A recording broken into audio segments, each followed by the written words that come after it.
Right on, writers. Welcome and welcome back to the Books by Adrian Author platform. I am your host, Adrian Santiago. This is the Writer's Den, and today we are here to talk to the Queen of Chaos herself, Amy Rosenfeld. I'm very, very excited to have her here. I do not know why I'm so orange. I have a suspicion it has something to do with the blinds that I still have yet to black out. So I apologize for my very carrot like appearance. We're just going to roll with it. Today's guest, again, is Amy Rosenfeld. And let's go ahead and get started.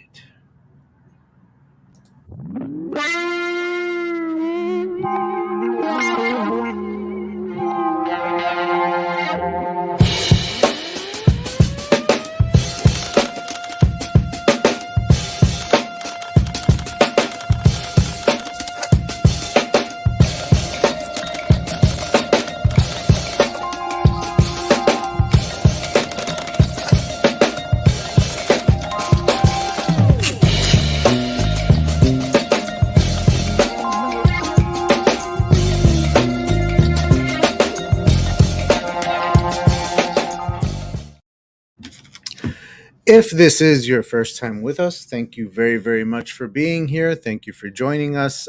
Here we interview authors and talk about AuthorTube and all that kind of good stuff. I am on AuthorTube because I am an author. I have written and published books. This is a short story. It's a prologue called The Death and Rebirth of Bella Erdman, and it goes over the last hours of Bella Erdman's life, because she is the murder victim in this book, Shadow of the Spark. It is a murder mystery set in an epic sci-fi fantasy world. It's been compared to Altered Carbon with magic. So if you're a fan of those two things, pick up my book. Links are in the description down below. It's available in paperback, ebook, and you can get it pretty much anywhere. Let's put on some music because I'm always bored of my own voice. Boom. All right, I don't know how good that's going to be. Now, I was just at a convention this last weekend, Thursday, Friday, Saturday. I was at the Orlando Reads Books convention in Orlando, and I have lots of great fun stories from that time. And I made some connections and met some new authors and have lined up some very, very interesting new guests for you guys. So I hope you look forward to that. Some of them are already viewable on the channel if you look up upcoming live events. Tuber Book Club has been rescheduled and is actually going to be, let's see here, September, what was it? September 19th and October 3rd. September 19th and October 3rd. We have more episodes of The Writer's Den coming up. We, of course, have The Green Room coming up, and lots and lots of stuff for you guys coming down the pipeline for this channel and the social medias. Now that Orlando Reads Books is behind me, I can focus on a lot of that stuff, and I'm very, very excited. So let's get to our guest today, Amy Rosenfeld. She is the author of ASTER'S CODA. She is hilarious, and I'm so very happy to have her back on my channel once again. This time she's in the hot seat in the Writer's Den. Let's bring her on out.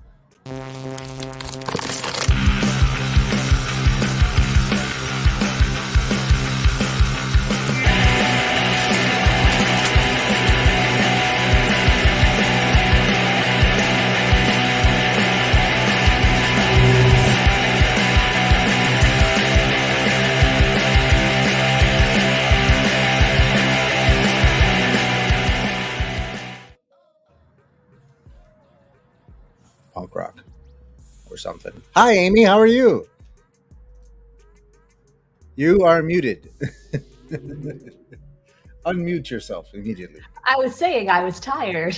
So tired that I forget to unmute myself. It's okay. It's kind of a rite of passage on my channel to just show up and immediately do the wrong thing. How are you today? I am great. I mean, I'm hoping you're going to be an excellent wake-up call because for those of you guys watching, I woke up less than an hour ago, haven't even brushed my teeth, Thank goodness smell-o-vision doesn't exist. Not yet, but we're going to get there, I'm sure. Uh, well, welcome. I'm glad that you're awake. My son has just barged into the room when he knows he's not supposed to because daddy's doing his show. Take that to mommy. I can't do that right now, buddy. Hey, close the door. See, if we were playing bingo right now, there would be like five cards already.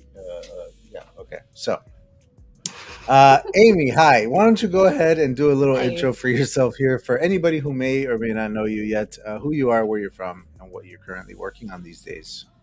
All right. So my name is Amy Rosenfeldt. I am now stealing the title that Adrian has given to me as Queen of Chaos. Thank you, Adrian. I am during the daytime, I do a marketing job, which has helped a lot on my little Altitude platform when I write my ASTER'S CODA book, which I forgot to bring the book to my desk. I am so smart. So yeah, ASTER'S CODA. Exposure is the first book in the series, which I have published, and I'm currently working on the sequel, Semblance, very slowly because life has been a bit of a pain for me this year. Yay! I'm sure that we can all attest and empathize and sympathize because, yeah, I definitely should be a lot further along in all my projects than I actually am. But life, life gets in the way. Yeah, life just we ramps on your face.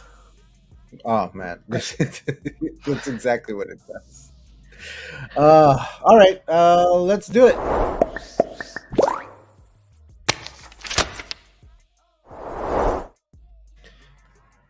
So, part one is all about you and your books, your origins. Where are you originally from? When did you start writing, and why? Okay, I'm from this little country, not state, country, down in the southern hemisphere called New Zealand, which is why I'm tired and why I woke up only an hour ago. It is not a state of Australia, as a lot of people. I genuinely don't know. Is that a stereotype that sticks that like Americans I've don't know never what New met Zealand is? I've never met anyone who didn't know that New Zealand was different from Australia. It's a joke that shows up in like sitcoms and stuff, but I've never actually met anybody who was confused about that. Okay, so Americans are smarter than they look. Okay, so Yeah, and maybe not. I mean, how far back do you want to go when we say when did you start writing? Because that could be like back when I was 3 years old and I could first start writing my name, or it could be when I first decided to write novels when I was Creative 11. writing. When you first started writing stories. When did that first start out for you? Technically school, but like when I started like writing it, not just for school. Yeah, that would have been when I was 11. I made this shitty spy story.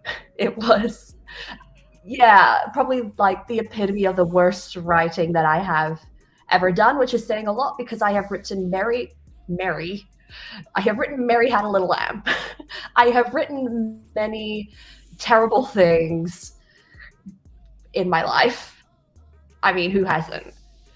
But Yeah. yeah, and I don't know, and that's for the why. I don't know why I started doing it. It just sort of clicked. Apparently, when I was little, I tried to make mathematics creative. Like doing additions, like what 6 plus 7, and then I made up like an entirely new number apparently. And then mom was 67, like, "No, obviously. you can't create the number or whatever it was." But I don't even know if that's what it was. But she was saying that like I thought way more creatively and abstractly growing up than I probably should have, and I had to have some logic drilled into me growing up. Little did she know that Which one day you would honestly, grow up to create worlds where plech actually is the answer to 6 plus 7. uh, maybe in some world, I have like a sci-fi that I've been, brain dumping. So maybe in that one. Right on. Now, Right on, writers. your website is a wealth of creativity. Let's start with your reviews. When did you start reviewing books? Is that how your website started? Where did these reviews come from?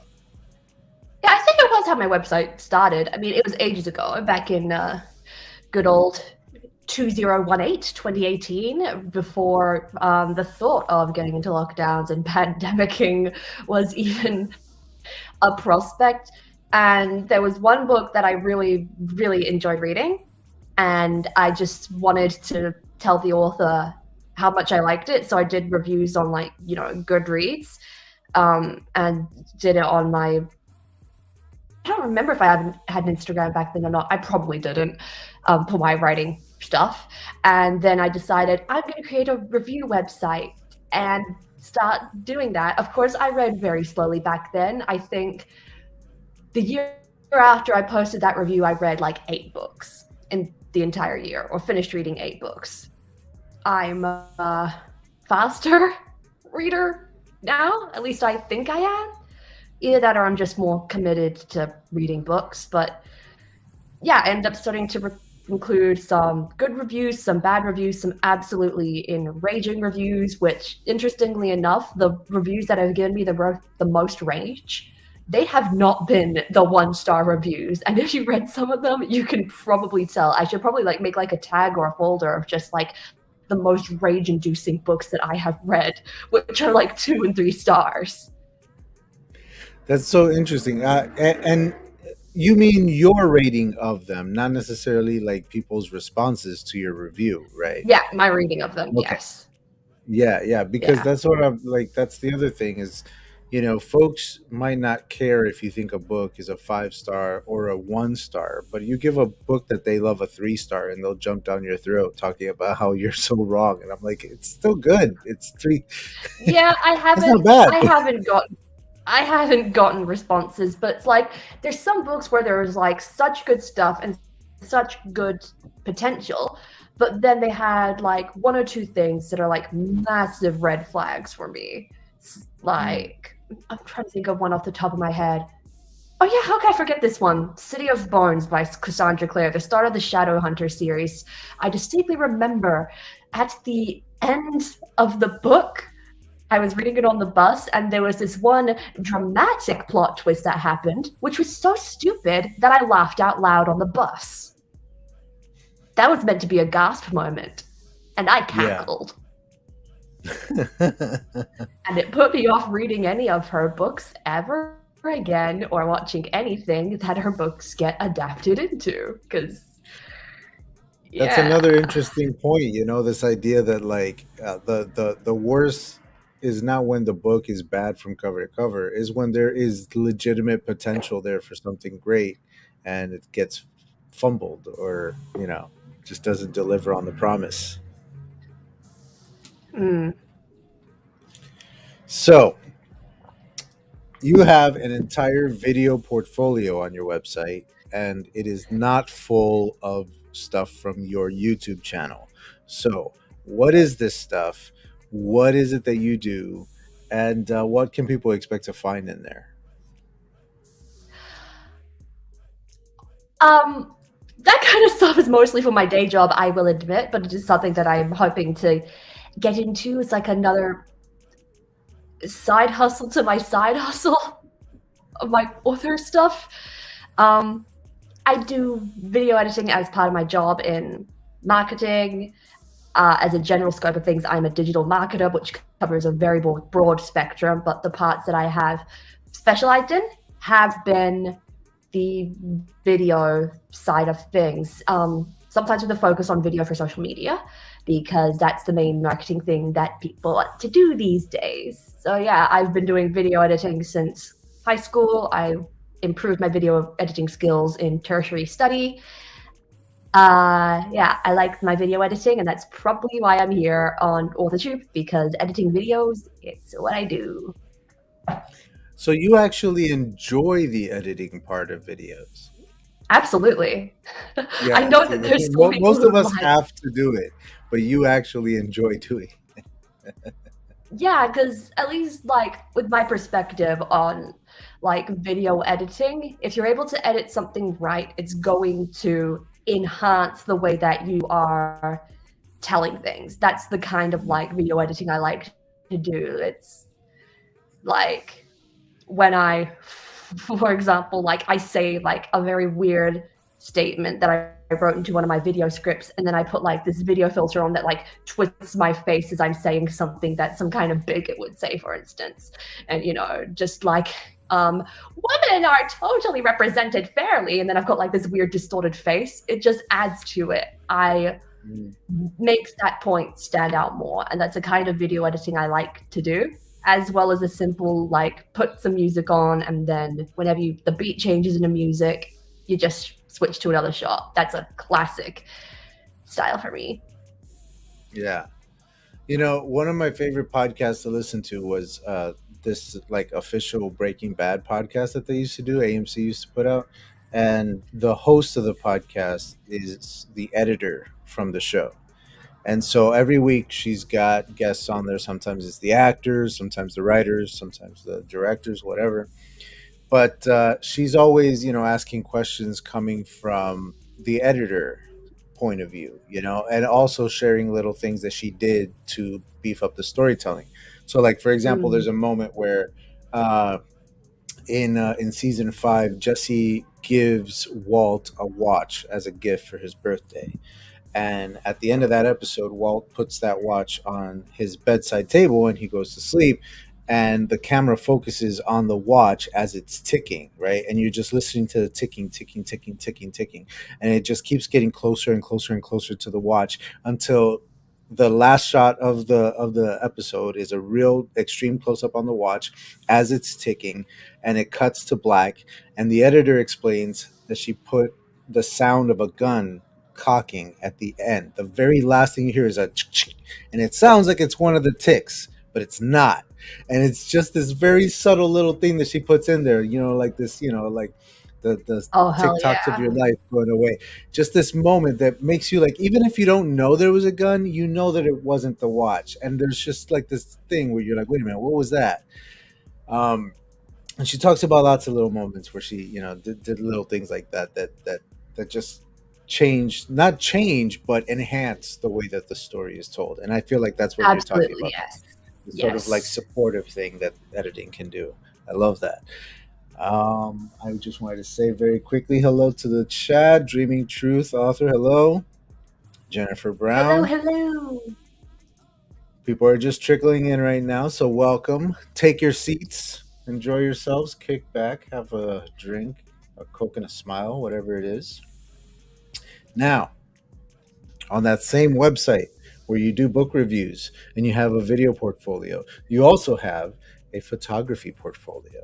When did photography start for you? Is it tied into the whole video editing side of things with you, or is it a completely separate hobby? Where did this photography thing come about?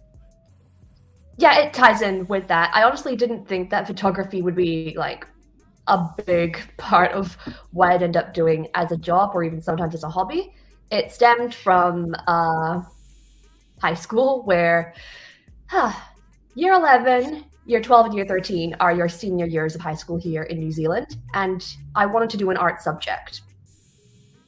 And in year 11, I did fine arts, paint brushes and all that. I'm so lucky I had a paintbrush here.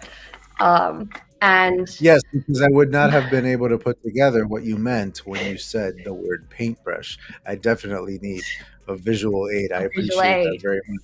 Please continue. You are so welcome. And that was the most stressful subject I had ever taken that year. I had several Painting was. breakdowns, which, yeah, because basically, like, when you did it, you had to do, like, across the entire year, like, a minimum of, like, 15 pieces. And because I got so graded on I got a lower grade than I would have liked in my first assignment, removed most of those pieces from my final assignment. Yeah, it just didn't break. Did I just black? You're definitely Okay. breaking up a little bit. There was already a little bit of a lag between you and me due to our distance, so I was kind of letting it ride out. I didn't want to jump in and cause a stir. But yeah, you were cutting in and Okay. out a little bit throughout that. I was getting the gist of All it. I right. was I getting the hope. gist of it. Okay. TLDR, visual art sucked. I decided to go for photography instead. So much easier. I got so much better grades. And then every job that I have done required me to take photos just by pure coincidence. And I had that experience under my belt, which was super lucky. Good. Yay. Yeah. Whenever you can like tie those things together, make it work for you. Yeah, for sure. Yeah, Now, yes. there's We're also just a going through all graphic my portfolio. portfolios today. Yes, because I when I went to your website and I like usually I go for the about page. I want to check out the blog. I want to see what's going on. And the first thing I noticed, I'm like, wait a minute, there's like five websites here. She's got five different websites all on this one, and I love all of them. I want to know more about every single one of these. So that's what we're doing. We're talking about you right now, and All this is right. you, graphics Okay. portfolio. So you do video editing, you do photography, you also do graphic design. What's going on in this graphics portfolio? Because it looks pretty good. That's a very I am that's like a very basic start because all the stuff in my graphics portfolio, I will admit, that's my best stuff. For the 20 or however many images there are on there, I have 200 images that I flush down the toilet, essentially. So, yeah, if that Yeah. says anything, it's something I've just kind of been in the development on to like help with my marketing job and making graphic based stuff for this thing. So yeah, just always developing my skills in many different ways possible. I'm potentially going to take some kind of graphic design crash courses to do things better because yeah, that's the area that I have the least amount of experience in, I reckon. But that whole thing about like starting a couple of different projects and just tossing the ones that are complete you consider complete garbage. That's just being an artist. That's being a writer. That's being a painter. Like we all have that Oh whole like yeah. what was I thinking? Like crumple it up, toss it away. you know. So if you got to pick a hat, when you introduce yourself to people, what are you? Are you an artist? Are you an author, a videographer? What is your hat? Well, recently my hat is Chaos Queen. Thank you, Adrian, for that. I'm pretty sure you came up with that. I'm just repeating something you said. You know, I'm I, not, I don't I know if I accept call no myself a credit. queen of chaos. I called myself a harbinger of chaos on multiple occasions, for Okay. sure. And it honestly just depends on what kind of room I'm in, which hat I end up wearing. Because, of course, in my day job, author, they have no use for an author. They have use for someone who's a video editor. They have use for someone who does photography and graphic design. They have use for a digital marketer. They don't have use for that. But in this author-tube sphere, yes, I am absolutely an author first. I wear author hats, which beanies for me mainly. I can't wear beanies anymore, but beanies were my choice too. And now I just have too much of this going on, and a beanie just like it's like that thing where you put it on and then it just goes, it just pops right off. I don't know why. Yeah. All right, let's talk about your books now. Pitch to us ASTER'S CODA. So the series, not the book exposure. We'll do that one next. But the All series. right. What is the series about? What do people need to know to dive into your stuff? Adrian Santiago. Do you like Men in Black? I do. Do you like fantasy? Yeah. That's Astor's Coda for you. That's it, Men in Black and Fantasy. What else A did I couple pick of up? other things. I mean, there's some Dungeons and Dragons inspiration in there. There's some inspiration from an anime that I watched that you probably haven't seen and that I haven't actually seen in a while, now that I think about it. But I liked it when I was first writing it. What I've read so far is there's definitely some superhero vibes in there. With the That makes powers. sense, actually. Yeah, because I first came up with I say this a lot of times, but sometimes I just forget it. Astor's Coda, the original idea for that series came up in my head while I was watching Iron Man 2. Oh, there you go. I can So totally get that. yeah, Yeah. yeah.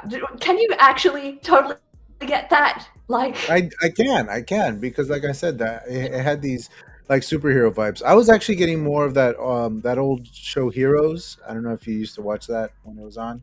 But I'm it probably just too like young it to have felt watched that, familiar. Adrian. Wow, I'm probably how too young. dare you? Also, we have different broadcast things that are broadcast to us here. Go on, take your deep breaths. Let's pitch Exposure and move on from this horrible turn of events. What is Exposure all about? Please pitch the novel to us. If we're going to be using the superhero comparison talk thing, Abby is our main character, and Exposure is her origin story because she's getting exposed to the three worlds. That's what I was going to say worlds, but that's what the universe, I guess, of Astor's Coda is. Because you can't really use worlds when there's three of them. Sure. Thank you. Thank you for that. So she gets revealed. Yeah, there's three. I need to get back on the train of thought. Chugga chug choo choo. That's going to be it for us, everybody. Have a great day. We're going to go ahead and sign off. Yes. We are signing off. No, don't Okay. actually do that. I almost hit leave studio like as part of the joke, and I was like, no, don't actually do that. All right. So where was I? Abby, her mother, who, for work-related reasons, has been a largely absent parent. It sucks. But then her mother dies, and it was due to some very weird, very unexplainable respiratory failure, something getting into her lungs. Shenanigans. And shenanigans indeed, because unbeknownst to Abby, the person who did that thing to her mom is seeking to do it to her. And she only just discovers that, and that she and this other person, their families, have been in a blood feud for literal years. And usually they get trained to fight each other in the Fantasy 3 worlds. But Abby was hidden away from it because her mother wanted her protected. And now she has to deal with the consequences of having been hidden from the three worlds. And yeah, and then getting used to powers, getting used to enemies becoming allies and allies becoming enemies. And probably one of my favorite parts about it, people that can turn into smoke and control minds. Ta-da. Villainy abounds, it sounds like. Yes, I love it. It sounds awesome. I can't wait to read it. Oh, we are going to do a thing now that you have We're doing a pitched your thing? book. We're doing a thing. Now that we have pitched your book, I am going to play your book trailer. You wouldn't play the trailer. Oh, I would. And I will.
Did you make that? Yes. It's awesome. Yeah. That's awesome. That's really well done. I made another one actually. For the second year anniversary. That was last month. Oh, I missed that one. You did miss it. How dare you? Well, maybe it's not on the main page of your website, woman. That's on me. It's like, all right, you made 7 or 8 good points there. I can't refute. Oh, that was awesome. All right, book trailer. Good stuff. Go buy Astor's Coda Exposure now. The link is in the description down below. Do so immediately. Captain's orders.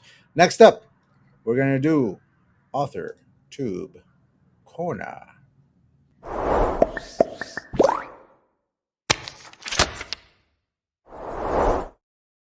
It's a little popping sound for me. Love it. All right, here we go. So, firstly, we have Killian Wolf, who is back. I did not know she was gone, so I want to know why she's back. Ginny O answers questions from Tumblr. Really good stuff there. Emma Bennett talks cowboys and classic westerns. I don't know. All I saw was the good, the bad, and the ugly, and I figured that's what it was about. And then writer Brandon McNulty compares good and bad plot twists. Now, I would be remiss if I did not mention Flash Aha. I would get nagged by my internet wife, Martin Lejeune, over there if I didn't. He is usually, as he is here, joined by a lovely panel of co-hosts, and Richard Holiday is also there. And it's a show where they write flash fiction in front of you with like timers, and then they read it and stuff. And it's awesome, and it's a lot of fun and hilarious. And as you can see, he's bringing all the quality programming that we all have come to know and love from Martin Lejeune. Just look at the visuals. All right. There, Martin. I did it. It's such a shame I could never tune into that live. I'm always asleep, deep asleep, when Flash Aha is on. It's all, yeah, it's a whole like, hey, we live on the other side of the planet thing. It's, yeah. It makes doing AuthorTube way more difficult when all my AuthorTube friends, you know, are like so many hours behind me. Well, I appreciate you waking up a little early to get to this today. RC, welcome. You're late, but better late than never. Hello, sir. Welcome. Ask questions of Miss Amy Rosenfeldt. All right. I will accept any form of chaotic questions. You don't have to ask about my books. You can ask me what my favorite movie I've watched this year. You can ask my least favorite movie that I've watched this year. You can ask what color underwear I'm wearing. Don't ask that last one. All right. You're active online. You've got the whole social medias going. You got all that stuff. You're in the Discords.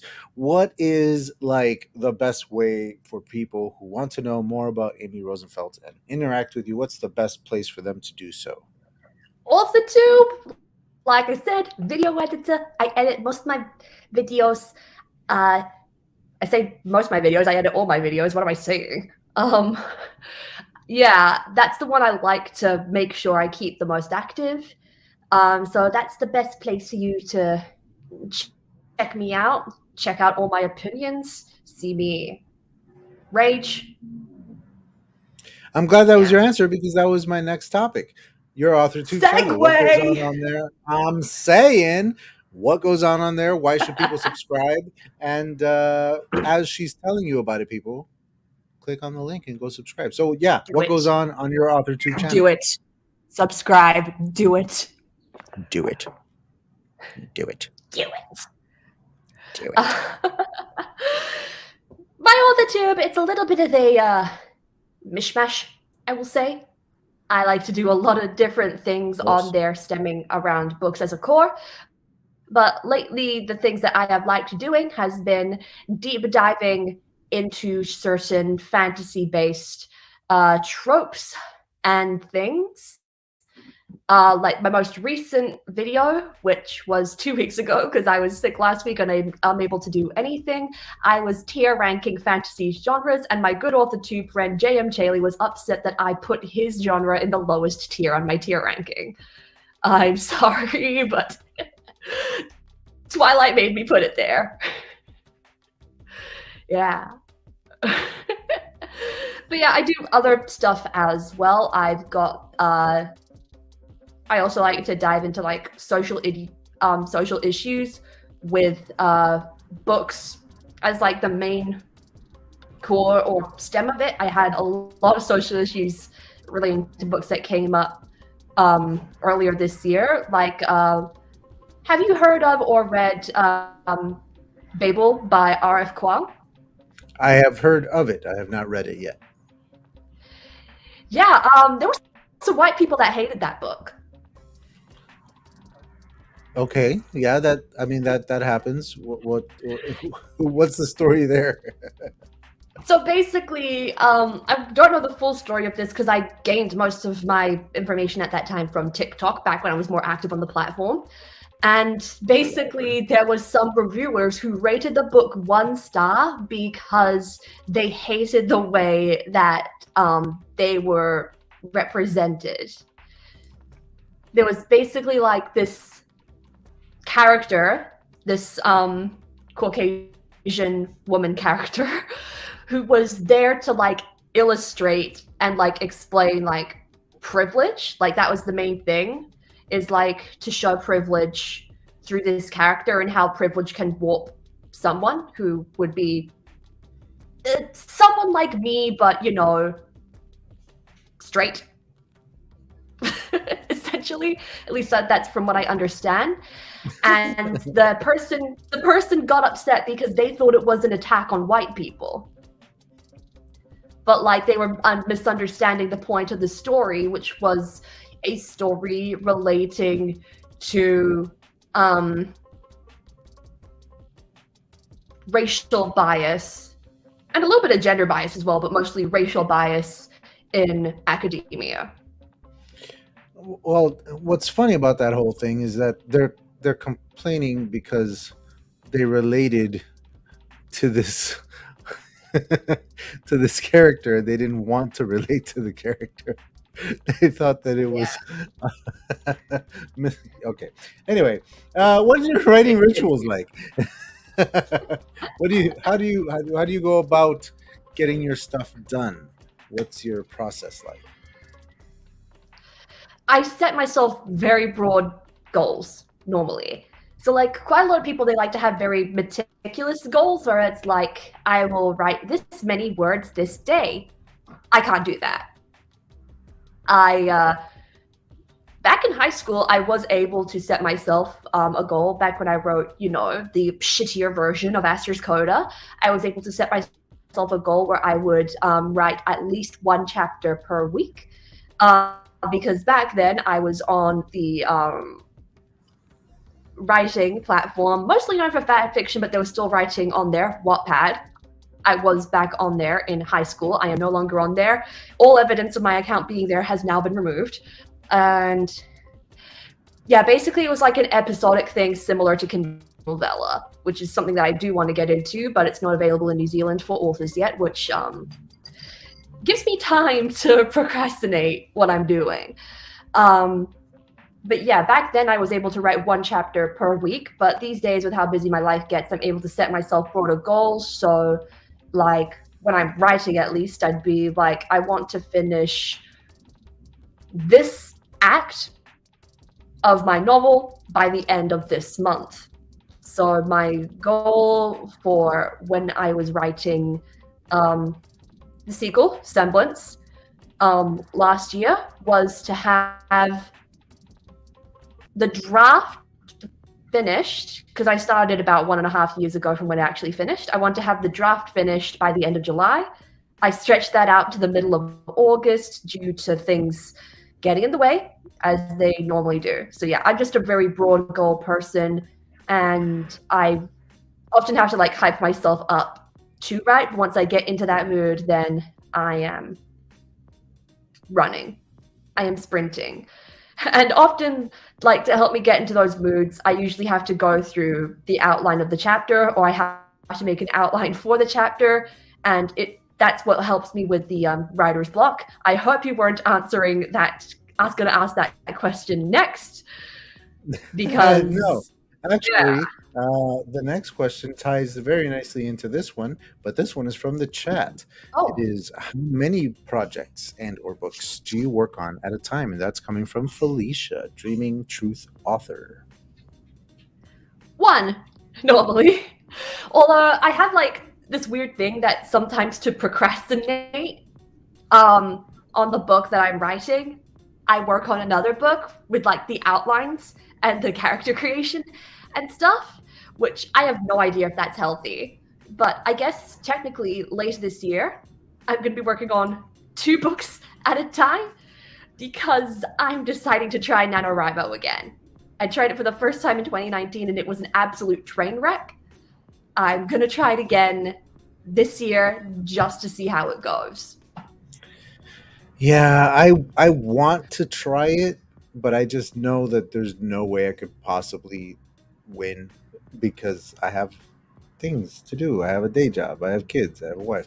It's like there's Yeah. no way that I'll be able to dedicate enough time to actually do all that in a month.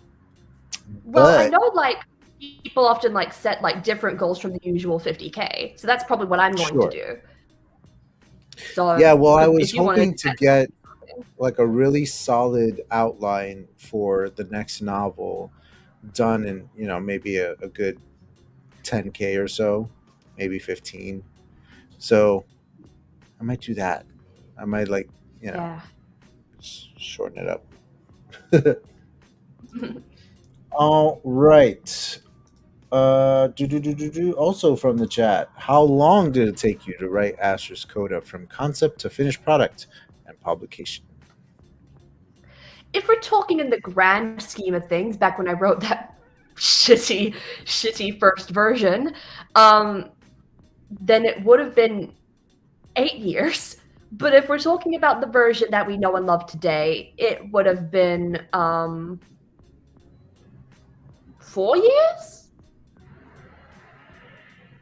Yeah, we'll go with 4 years.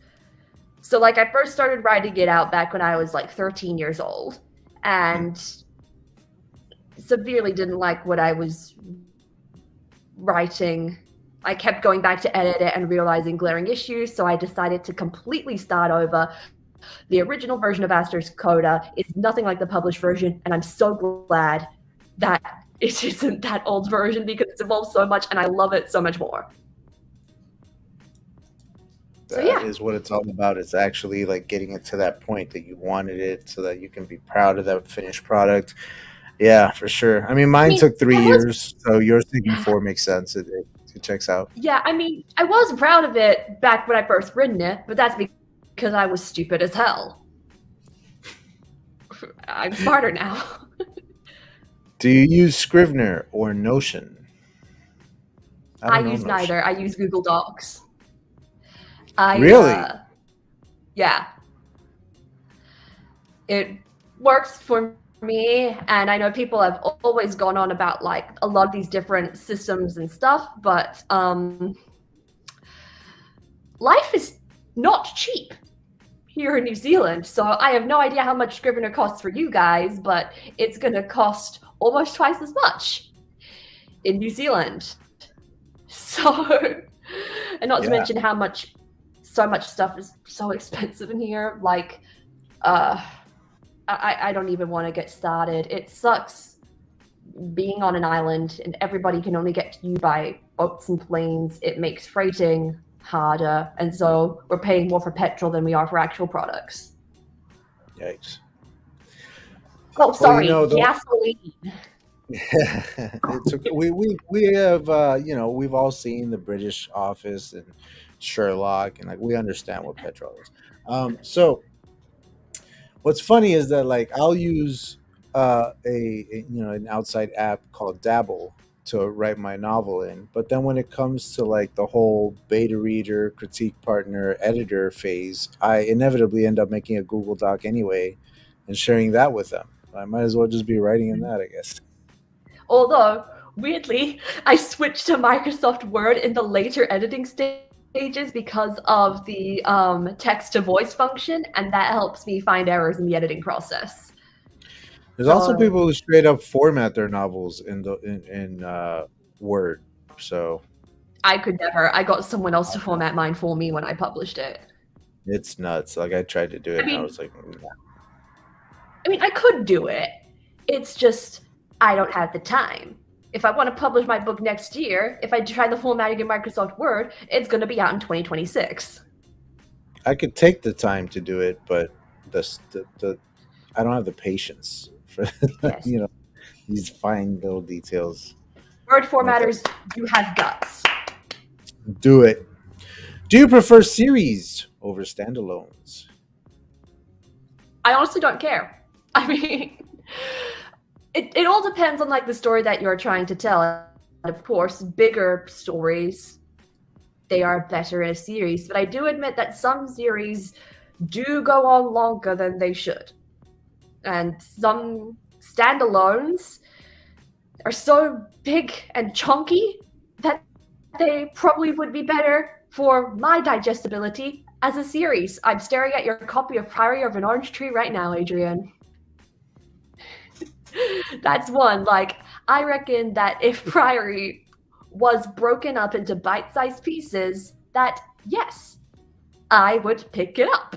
I would pick up the Priory as a series, but because it's just one brick, I don't want to commit to the brick.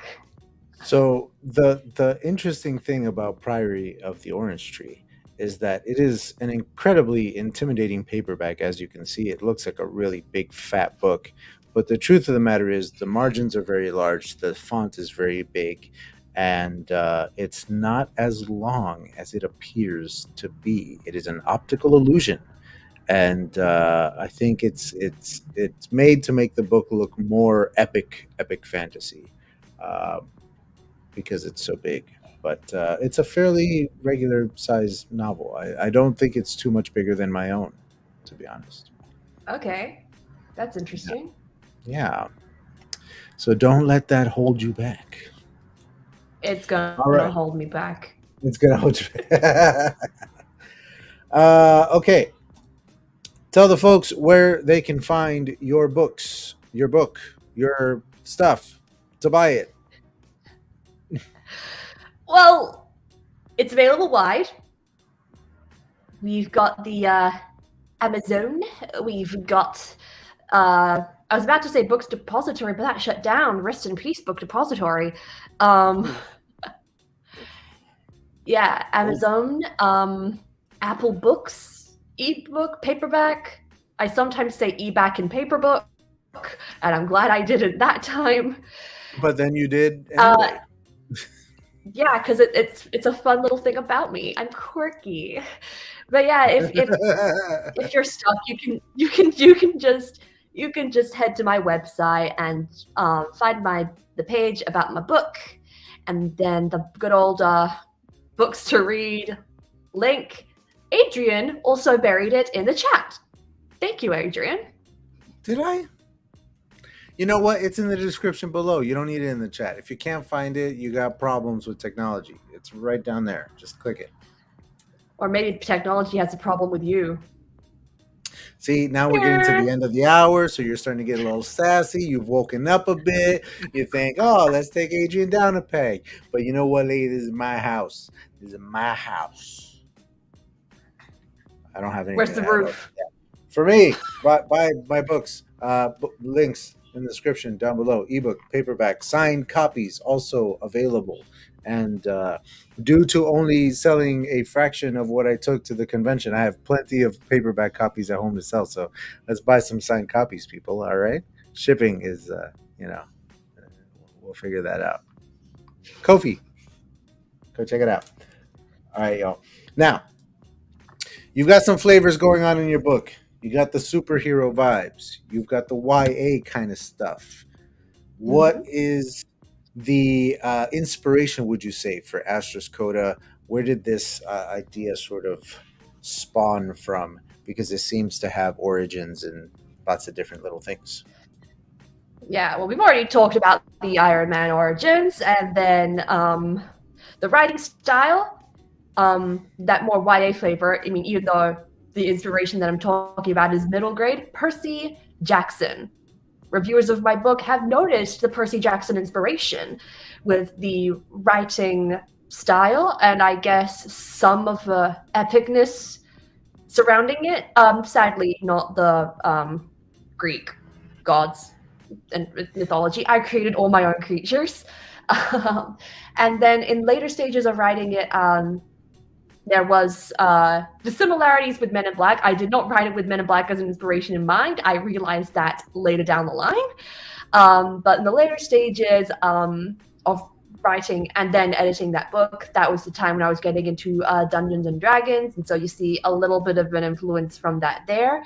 One character that is seen in Exposure, the kind of creature that they're based off of is based off of the tieflings in Dungeons and Dragons. Those are the little horned people with colored skin and tails, although he doesn't have a tail. And yeah, I think that's all the inspirations that I've covered. They just become a great old, a big old mishmash, and they spawn something that is wicked awesome. Especially As someone when who you likes, I was just gonna say, as someone who likes to write with mishmash of genres and flavors and all that kind of stuff, I'm right there with you. It's all good stuff, man. As long as it's like a like a big stew. As long as everything complements each other and works well together, just the more the merrier. Let's get some flavors in there. It's good stuff. All righty. What would be your superpower if you could have any single superpower, and why? Is this the one that I want the most, or the one that I think I would have in reality?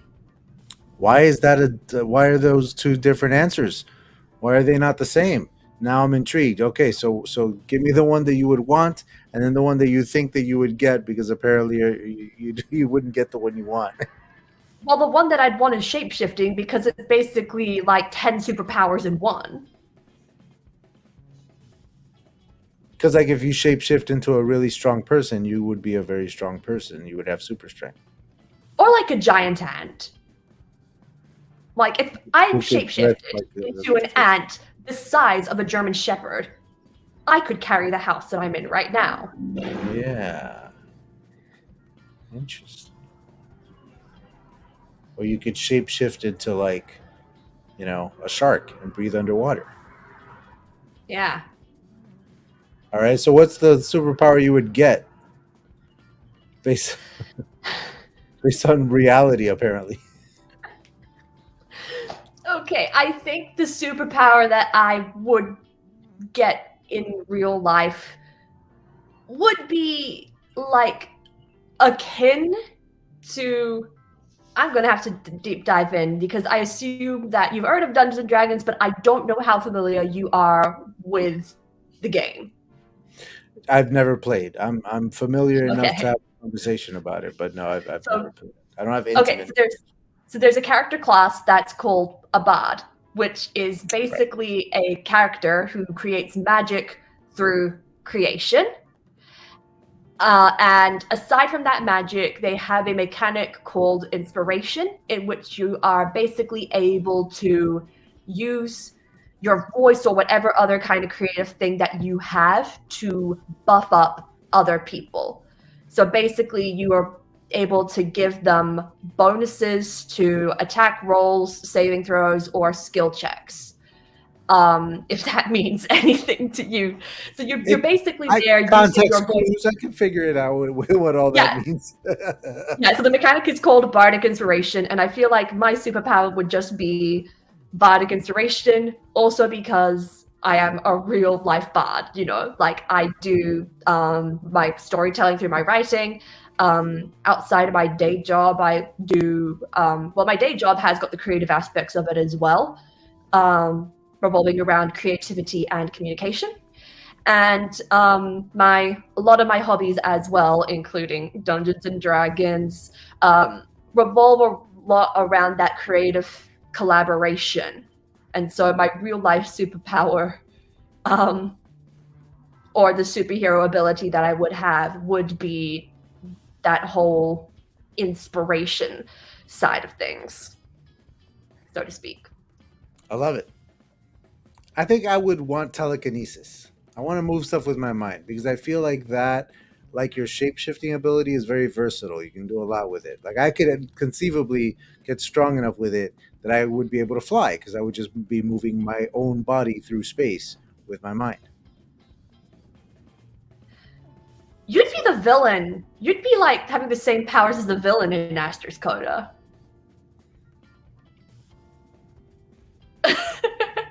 I love like telekinesis as like a superpower, and then like the whole mind reading thing, because my villains have the ability to do like telekinesis and the mind reading stuff as well as turning into smoke. I just love the three as a combination, and I love like the aestheticism, I guess, surrounding it.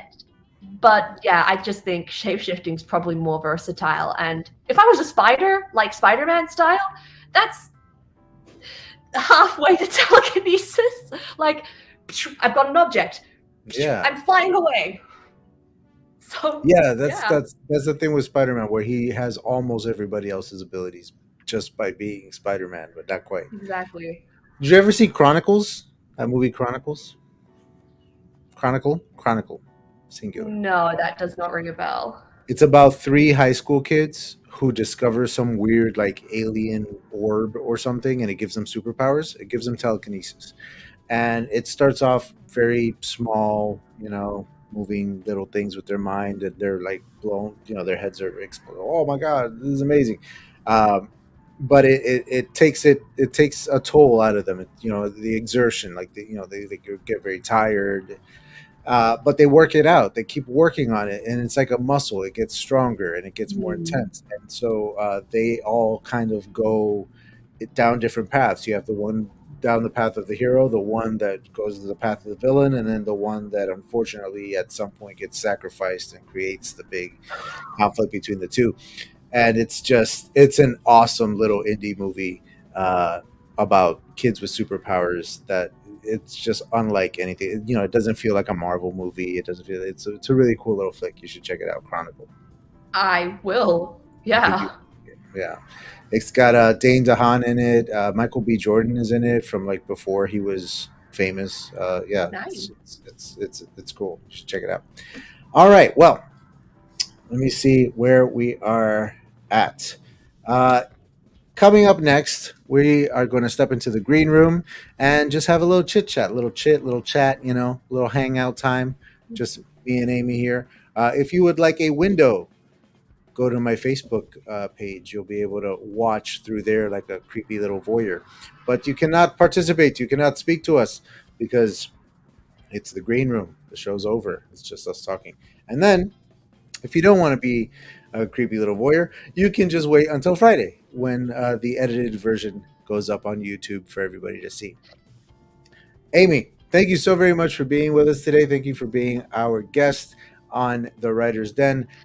Go ahead and For say having goodbye me. to the people at home. It was my pleasure. Let them know where they can find your stuff and what you have coming up next. If there's something you want to, plug, this is the time. Sure. Yeah. Thank you for having me, Adrian.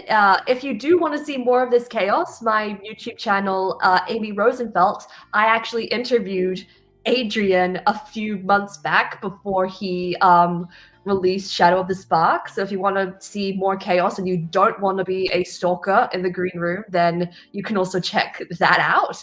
Otherwise, you can find me on other social medias at Amy Ryder Rose. You can buy my book most places that books are sold. Sadly, not the public bookstores, because at least in New Zealand, they don't like indie fantasy books. But yeah, thank you, everybody. Stay tuned. I will be soon recruiting beta readers for Semblance. Keep your eyes peeled for when that happens. Dope. It's not just in New Zealand. They don't like indie authors over here either. You know, Oh, but like we're in all the big specifically, stores online, but not in the brick and mortar shops. well, like specifically in New Zealand, like even if you weren't indie published, like if you're a New Zealand author, they prefer historical and contemporary books. They don't like the science fiction fantasy. Weird. It's such a popular Yeah, genre.